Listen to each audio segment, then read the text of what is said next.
wanted to make a short video to show you a little bit more how ggplot works and how you can make more sophisticated plots to what we saw already in class. So hopefully this video is helpful and you can learn a bit more how to handle different things in ggplot. So I'm going to start with the cars dataset. So this is basically the same code that you already have on the week 2 of this class. And I already loaded the data and again cleaned it with this chunk of code right here. So what I'm going to be doing right now is just create a scatter plot, so similar to what we did already in class. But aside from just having the x and y variable, I also want to color markers depending on their status. In this case, whether they're luxury cars or not. Okay, so let's do a plot, a scatter plot of price versus mileage, and again by luxury status. Let's see how this works. So as I mentioned in class, ggplot, we first need kind of to initialize it, providing a certain array of information. So the first thing that we need to provide is actually data. Okay, so it needs to know what it's going to plot, and we provide the cars data set in this case. Also, we need to provide on the second argument the aesthetics. What does that mean? It's basically telling ggplot what are the variables that we're going to be using and how we're going to be using them in the different plots that we're going to make. So again, if you're doing a scatter plot, you probably need to pass an x and a y variable. If you're doing a histogram, that only needs one variable, so you only pass an x variable.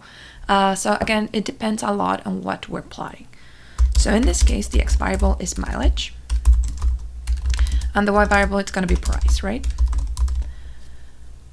This is great, but again, this is only taking into account 2 variables. And remember that in this case, we want to also color them by luxury status. So in some way, we need to tell ggplot that they need to consider that variable as well.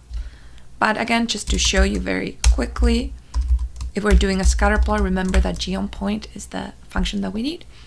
And if we run this, we will get the scatter plot of price and mileage. Okay, similar to what we already saw in class. How do we incorporate luxury? So there's different ways that we can do this, but in this case, what I want to do is actually color them in different ways. So there is an aesthetics that's called color. Okay, so what I'm going to say is that color now it's going to be equal to luxury. What does this mean? In this case, x is going to depend on the variable mileage, y is going to depend on the variable price, and color it's going to depend on the variable luxury. Okay, so that again is telling ggplot immediately that we want to color depending on whether luxury is 1 or 0. So let's see what happens here. Okay, this should sort of do what we want, but we're gonna run into a little hiccup and we're gonna discuss a little bit how we can actually solve that. So when we run this, okay, it's fine. You can see here that very dark blue we have luxury 0, light blue we have luxury 1. But the main problem here is that R is not understanding that luxury is actually a binary variable that can only take 2 values, and it's considering luxury as a continuous variable. So that's why it's showing me this gradient. And you know that because when we go here to the data set, you can see that luxury is numeric. Okay. So it's treating it as a continuous numeric variable. So how can we fix that?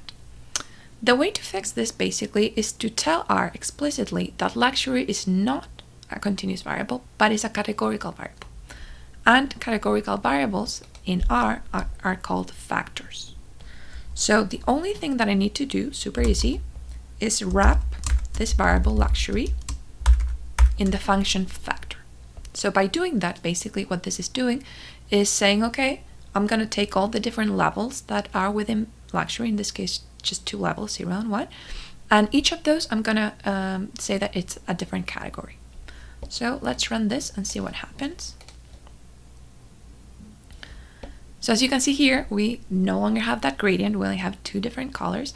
And we have 0 for non-luxury cars here in red, and 1 in teal for luxury cars.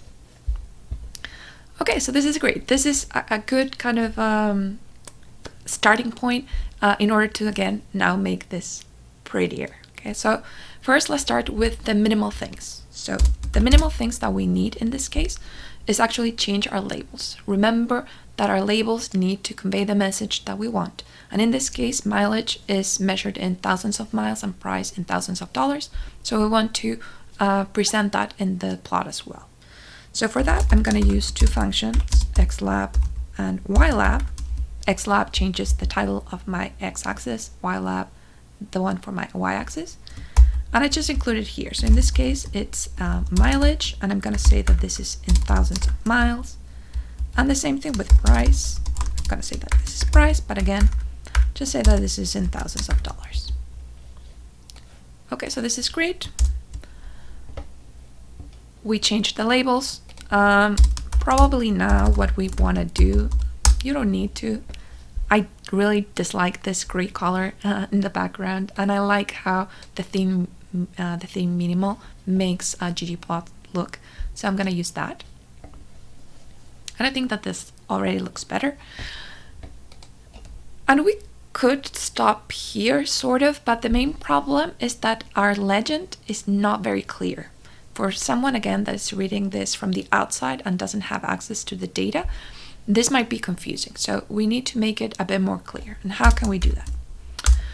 There's different ways, again, to do this. The way that I like, this is how I'm gonna show you, but feel free to explore other options as well. I like to use the function scale color manual. And again, we use scale color manual because color is the aesthetic that we're using here for the different groups. You can use other aesthetics and you would need to change this accordingly. But in this case, we're going to use scale color manual.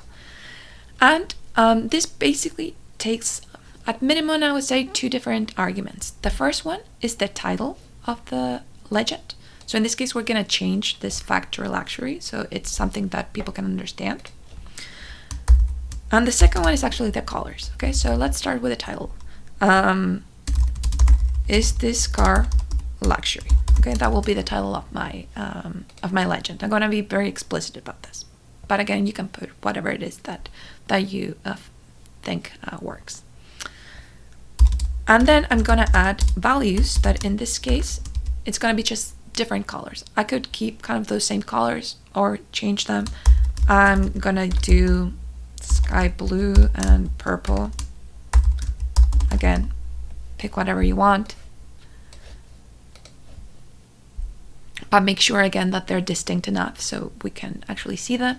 So great. So as you can see here, we have our labels are named correctly. Clearly, we can see both markers, and our legend is much more clear. If you're getting a little bit more finicky, maybe 0 and 1 is not that clear, so we can actually add a third argument to scale color manual that is called labels. And labels, basically, it's going to take whatever name you want to put to the to this. So instead of 0 and 1, you can say that this is no and yes. Okay. Be sure though that you use the same order as here. So this is 0 and this is 1. This has to be no and yes. If you name this yes and no, it's going to flip the content. Okay. So just make sure that you do it correctly. Okay. Awesome.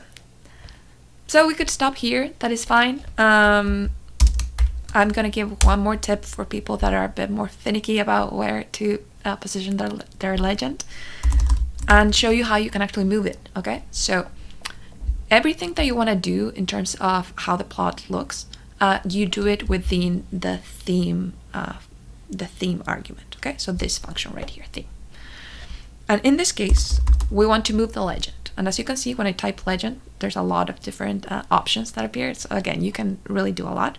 But in this case, what I want is a legend position. Legend position is super straightforward. Basically, it takes two arguments. The first one is the position in the x-axis, and the second one, the position in the y-axis. And again, both of them go from 0 to 1. So you can think about it as a percentage. So let me position it at 0.8 and 0.9. So that's very close to the upper right corner. If I did this 0.2, 0.9, I would be positioning it kind of here, right on the upper left corner. But there's a lot of data there, so I don't want to put it there. So let's run that.